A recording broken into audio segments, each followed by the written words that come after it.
El capítulo 21 es el final del cuarto grado de oración y con esto ya terminamos los grados de oración, el tratado de los grados de oración, y después ya viene el capítulo 22 que por sí mismo tiene entidad y identidad propia. O sea, el capítulo 22, del principio al fin, tiene sentido y solito es una preciosidad y es un tratado, ya lo veremos,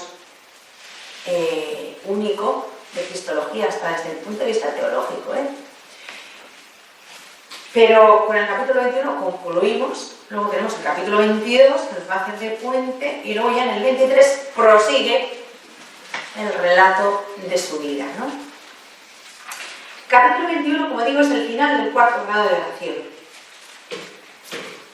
Y en el epígrafe ella nos lo anuncia. Acaba este postrer grado de oración. Eso pone el epígrafe del capítulo 21, ¿no?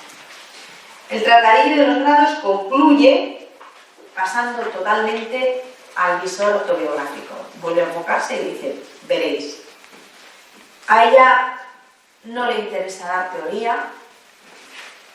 No es una mujer teórica, es una mujer práctica y experimental. Y nos da un testimonio de la situación en que ella misma se encuentra en la cura de esta vida, de la vida mística, ¿no? Ella nos cuenta en qué punto está ella. La santa dice que se siente, nos lo dice en el número 5, subida a una atalaya a donde se ven verdades. Se siente peregrina. Los límites de su propia naturaleza humana se le hacen más evidentes que nunca, como está encerrada en el cuerpo y está limitada. Y utiliza muchísimo, pues eso, el término peregrina, presa, cautiverio, vendida en tierra ajena, pero al mismo tiempo rebosa felicidad. En el número 2 nos dice, bienaventurada el alma que la trae el Señor a entender verdades, casi como una reina.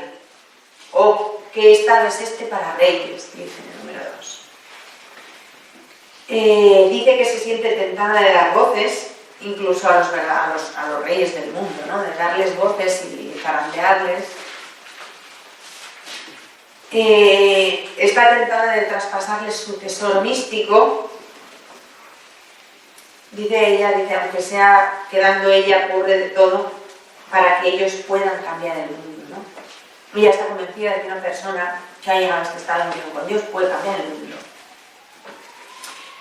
Y no es que fuera optimista, es que es realista. O sea, una persona que tiene esa unión con Dios participa de alguna manera de los atributos de Dios, ¿no? De la sabiduría de Dios, de la omnipotencia de Dios, de la fuerza de Dios.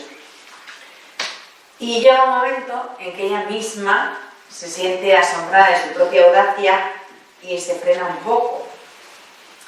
No obstante, se lo dice al padre García de Toledo, que era el gran lector del libro de la vida, si os acordáis, ¿no?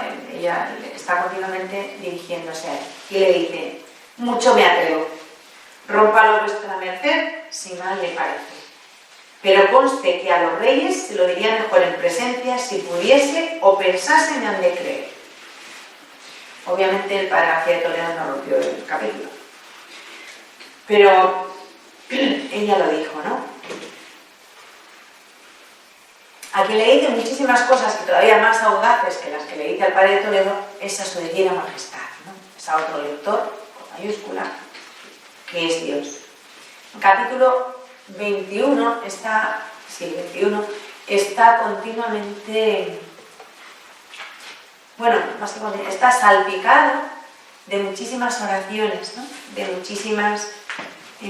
muchísimos diálogos con él o monólogos que dirige a Dios. Le pide a Dios más libertad, le pide más obras, le pide menos límites, no se corta un pelo, ya pide gratis. Más posibilidades de servicio, cueste lo que cueste. Y le dice en el número 5, mujeres eran otras y han hecho cosas heroicas por amor de Dios. En el tratado del capítulo, ella, en este capítulo no prevalece la lógica, sino la emoción. Se desarrolla rápida, con mucho ímpetu, con mucha fuerza, y en él podemos distinguir, dice el padre Tomás Álvarez, 3 planos que se ven claramente, ¿no? Primero, la acción de Dios sobre Teresa, después un autorretrato de ella a estas alturas de su vida, y luego una especie de rasgos de la fisonomía del místico. El padre Tomás Álvarez dice del místico terminal. A mí esto me suena uno que se está muriendo, pero bueno. Quiere decir el que ha llegado a ese fin, ¿no? A ese final del místico terminal. O sea, el siguiente paso es que ya caput, no sé. Y tiene una serie de rasgos que también la santa nos va a decir. Primero vamos a ver la acción de Dios. Tenemos que volver a recordar el concepto que tiene la santa de la oración como trato de amigos, como trato de amistad, ¿no? ¿Os acordáis? En el capítulo 8 nos lo decimos. Bien, pues en este trato de amigos siempre tiene la primacía el amigo divino. Y este primado se torna evidente y evidencia creciente, mejor dicho, en los 3 grados de la oración mística, especialmente en este último grado, ¿no? El que maneja totalmente la situación es el amigo, con mayúscula, el amigo divino.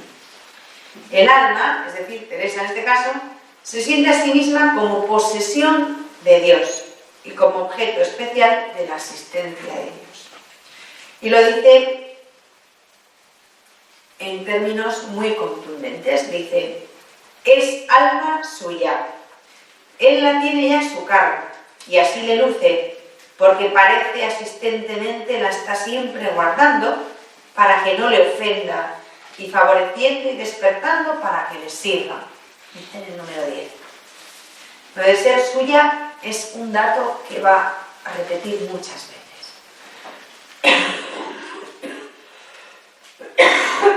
Santa Teresa se siente una pertenencia de Dios.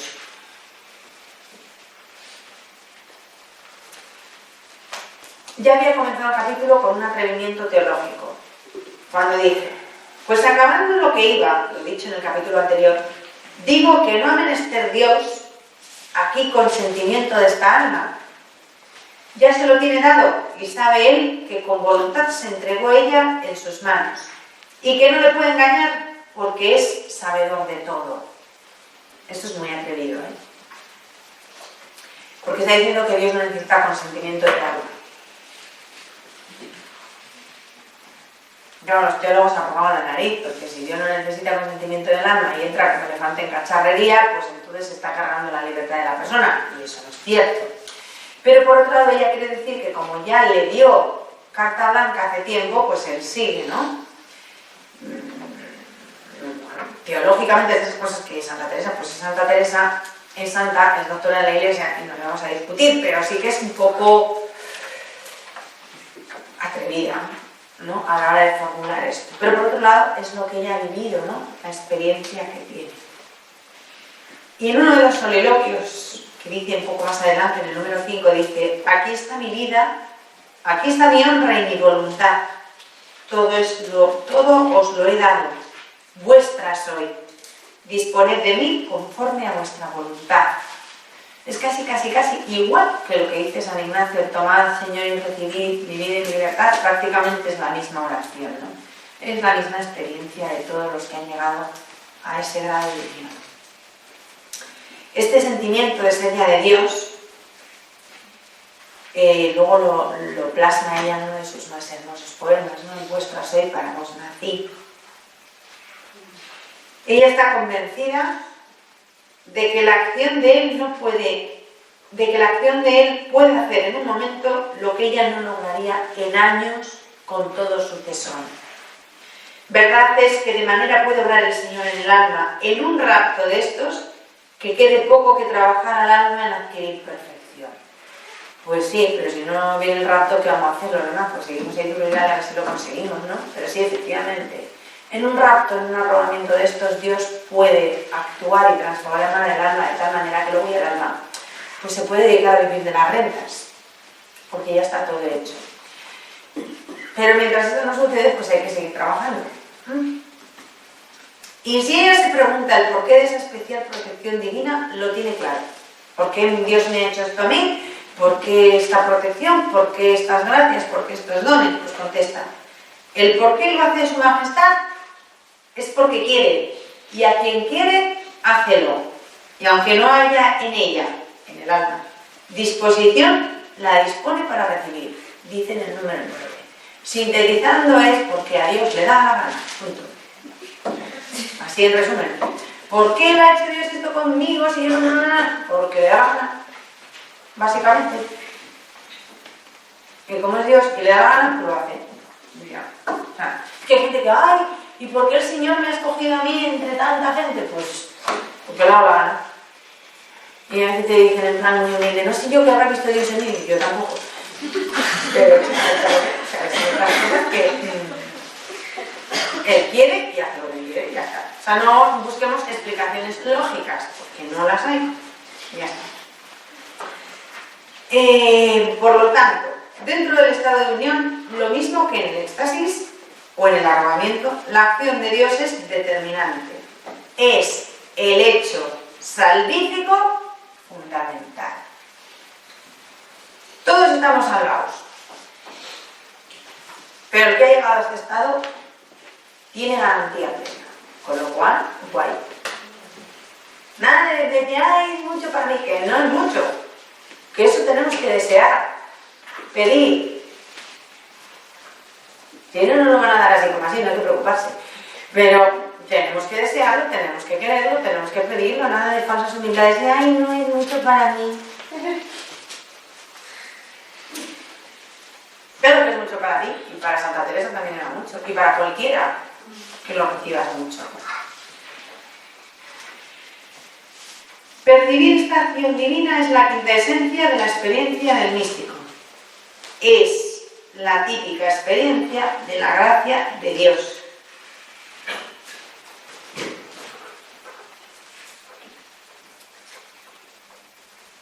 En el místico, esta gracia, esta acción de Dios, está en primer plano y vive continuamente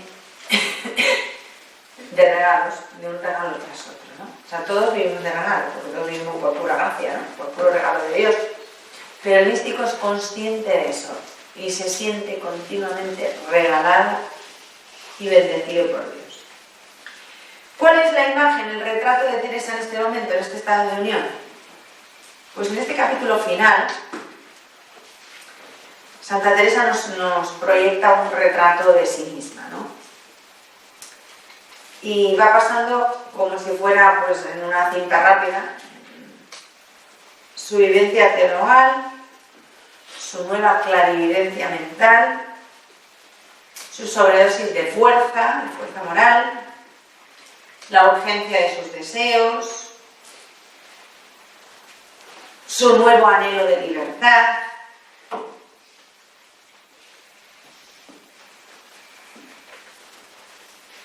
y bueno, pues ella simplemente manifiesta su sentimiento, ¿no? Y en las relaciones con unas personas también el sentimiento de lo efímero que es todo, de lo pasajero, de lo poco estable frente a lo estable y definitivo que ella propone. Ha llegado a entender verdades, esta expresión teresiana dice muchísimo, entender verdades, ¿no? La verdad de lo que importa y la verdad de lo pasajero y caduco que es todo. Tiene el pensamiento tan habituado a entender lo que es verdadera verdad, que todo lo demás, dice ella, le parece un juego de niños. Esto lo dice en el número 9, ¿no?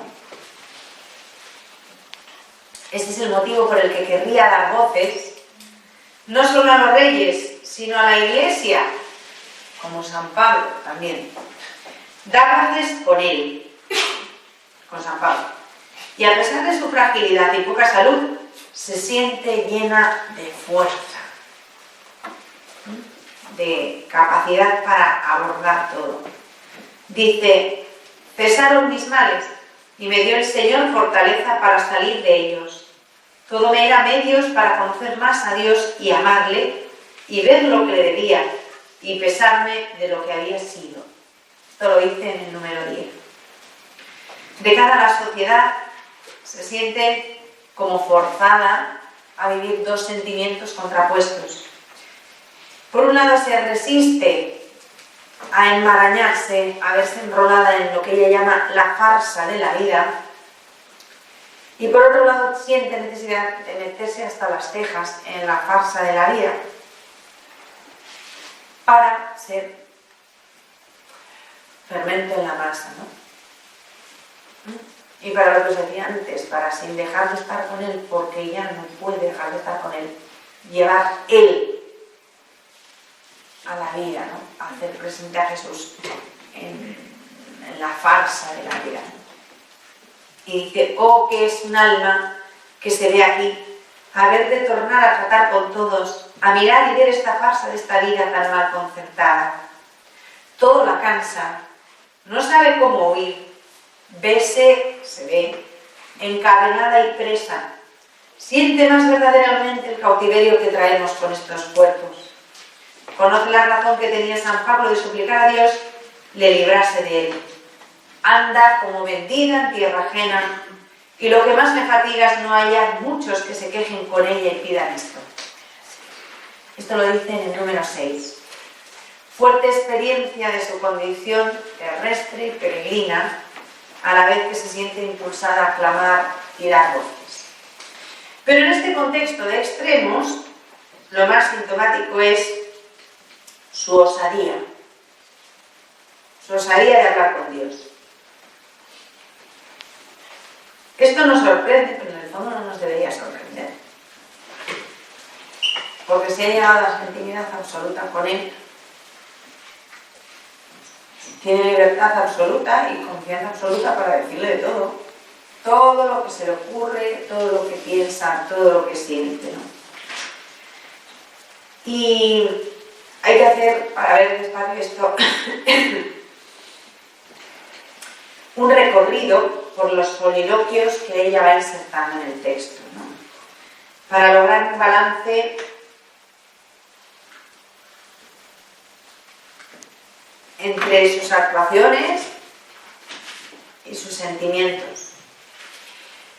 Hay una mezcla que se ve preciosamente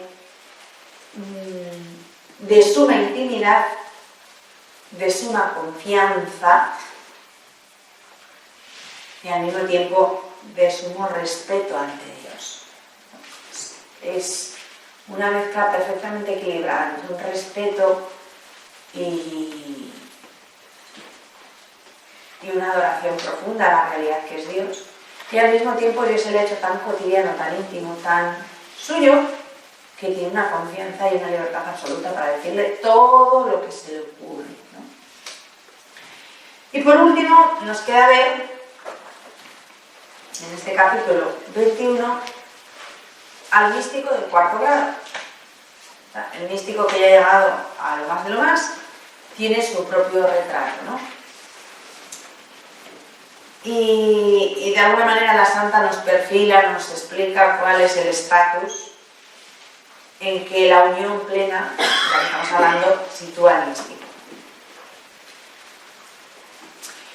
En este momento, el místico adquiere una personalidad muy bien definida, con una clara visión de sí mismo, realista, sin autocompasiones, sin autocríticas exageradas, sin verse como lo peor, ni sin verse como lo mejor, sino como lo que es en realidad, ¿no? Como Dios le ve. Está bien situado en la realidad de su vida, en su realidad social, en lo que le rodea, en lo que le toca vivir. Es capaz de relativizar lo efímero y de valorar lo absoluto. Y la experiencia mística para nada, en ningún momento, le hace un ser solitario, aislado, ajeno a la realidad, ausente, trasnochado. No. El místico que ha llegado a este grado de unión con Dios es el hombre más humano, más cercano, más realista, más sensible, más próximo, como Dios mismo lo es. No se desentiende para nada del mundo y de la realidad del mundo. El místico no huye del mundo. Del mundo huye porque le tiene miedo al mundo. Y el místico no tiene miedo al mundo. El místico básicamente no tiene ya miedo a nada, porque está tan indisolublemente unido a Dios, que es Señor del mundo, ¿no? O sea, es lo que ella habla del señorío del místico. Hay un término que se utiliza mucho que es el huir del mundo, ¿no? Pues es un término muy mal empleado, porque el místico de verdad nunca huye de nada ni de nadie. Si acaso huye hacia alguien, con mayúscula, huye hacia Dios, busca siempre refugiarse en Dios, pero no refugiarse huyendo de nada, ¿no? Sino que va hacia que su destino, hacia que su meta, hacia que su fin.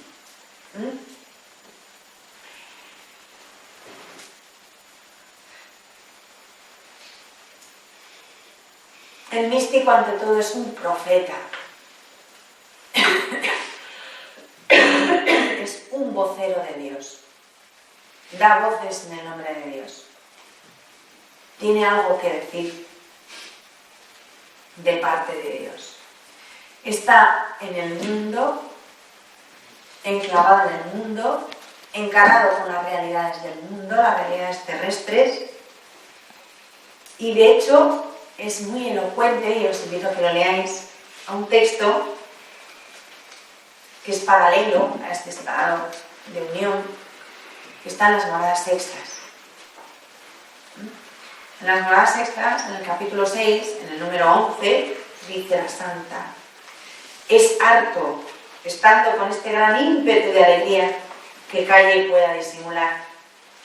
Esto debería sentir San Francisco cuando le toparon los ladrones, que andaba por el campo dando voces y les dijo que era pregonero del gran rey. Yo conocí a uno llamado Fray Pedro de Alcántara, que hacía esto mismo, y le tenían por loco los que alguna vez le oyeron. Oh, qué buena locura, hermanas, si nos la diese Dios a todas. Esto está en las moradas sextas, capítulo 6, número 11.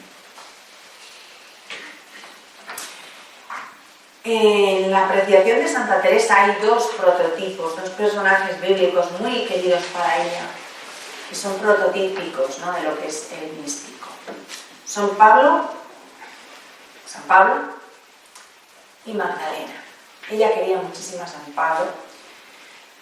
Por una razón muy simple. San Pablo era un loco por Cristo, ¿no?, un enamorado de Cristo. O sea, todo lo que San Pablo dice siempre es Cristo, Cristo, Cristo. No habla nunca de otra cosa más que de Cristo, porque se topó con Cristo, se enamoró de Cristo, Cristo le cambió la vida, y entonces él no habla más que de Cristo. Toda la teología paulina es absolutamente cristocéntrica, ¿no? Y eso a Santa Teresa le apasiona, lo vamos a ver luego en el capítulo siguiente. Y Magdalena, ¿por qué? ¿Qué es lo que a Santa Teresa le encanta de Magdalena? Su apasionamiento, su pasión por el Señor, ¿no? Un hombre y una mujer, Pablo y Magdalena, los dos locos por Cristo, apasionados por Cristo, los dos dan voces por Cristo. Magdalena, la mañana de Pascua no creo que fuera al cenáculo pasito a pasito, tranquilamente contemplando las anapuras. Me la puedo imaginar. Primero lloraba todo lo que pudiera una mujer con todo su ser, porque ella era apasionada. Lloraba con hipo y con sollozos, buscando a su Señor, pero hasta tal punto estaba que le tenía delante y no se enteraba. Me confunde con el hortelano, o sea, con el pajarero. Sí, además, es que el relato de Magdalena es precioso en todos los detalles. Si tú te lo has llevado, dímelo, pero ¿cómo iba a llevar, luego cómo iba a trasladar ella un cadáver? Además, el Señor era alto, era grande, se sabe por la Sábana Santa, un cuerpo muerto así. ¿Cómo le iba a mover ella? Pues si tú te lo has llevado y me lo has puesto, que yo le digo, ¿dónde le vas a llevar si no vas a poder con él? Pero ella no para mientes en eso, ella le está buscando. Mal buscado, porque le busca muerto, pero le está buscando. Y llora su ausencia, pues como era ella, ¿no? Con todo su ser y toda su pasión. Y ya cuando la encuentra y se cae en la cuenta, pues ya se quiere tirar de cabeza. Espera. Y ya le encargo, di a mis hermanos que vayan a Galilea. ¿Y qué creéis? ¿Que fue decirles a los hermanos que fueran a Galilea despacito? O sea, me puedo imaginar, ¡brum!, entrando en el cenáculo para infarto de los otros gallináceos. La otra llegaría dando gritos, que le he visto, que está vivo. Bueno, no se imagina el show, ¿no? Los otros diciendo, se le ha ido del todo. Estaba mal la pobre y ahora se le ha ido del todo la película. O sea, ha perdido totalmente la cabeza. Entraría en el cenáculo dando un porrazo que tumbó la puerta porque aquello debía estar bien cerrado. Pero podemos imaginar que ¡bum!, entró dando voces, dando gritos, que ¿dónde está Simón?, que le he visto, que está vivo, que me ha dicho, que le confundí, que yo lloraba, que creí que era el hortelano, pero el otro también dice, todo atropellado, dice, definitivamente la pobre se ha rayado del todo, se le ha ido, ¿no? ¿Cómo lo contaría? Ya el asunto era difícil de creer, pero contándolo a ella me parece difícil de creer todavía, ¿no? Porque pues con esa pasión, ella fue dando voces, era vocero de Dios, porque la había visto y estaba vivo, y ella tenía algo que decir de parte de Dios, que eso es un profeta, ¿no? El que habla de parte de Dios, ¿no? ¿Cómo llegó ella? Pues la santa de alguna manera era así. La santa era más como Magdalena que como la Virgen. Estuvo quietecita, esperando, tranquilita, con calma, a que resucitara. No, la santa era muy inquieta, ¿no? Se ve identificada con Pablo, se ve identificada con María Magdalena.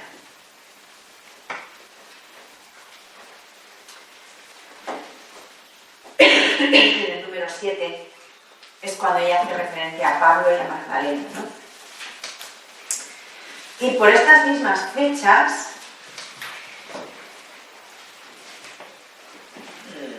sí, más o menos, un poquitín después,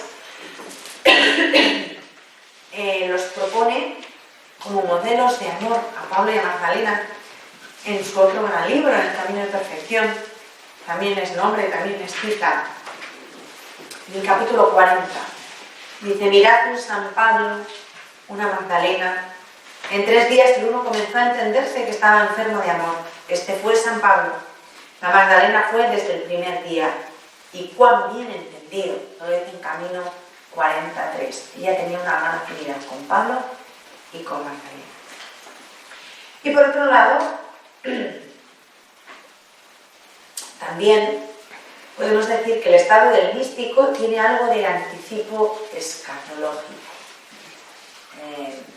Esa palabra escatológico significa, es lo relativo, la escatología es lo relativo a la vida después de la muerte. Eso es la escatología. Es la parte de la teología que estudia las realidades después de la muerte. Entonces, lo escatológico es lo que hace mención, relación a lo que tenemos después de la muerte. La vida escatológica, la tensión escatológica es estar en esa tensión hacia esos bienes que vamos a tener después. Y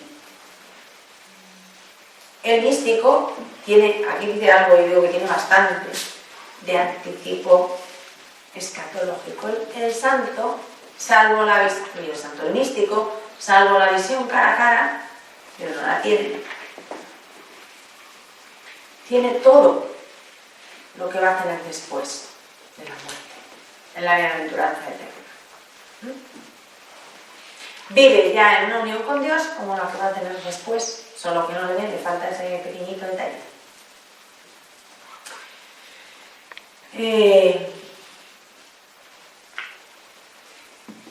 San Santa Teresa termina este capítulo diciendo: pues si tan cumplidamente paga su majestad que aun en esta vida se ve claro el premio ya es lo que va a tener después, ¿qué será en la otra? Así termina el capítulo, ¿no? Y con esto damos por concluido el capítulo 21 y los grados, el tratado de los grados de oración.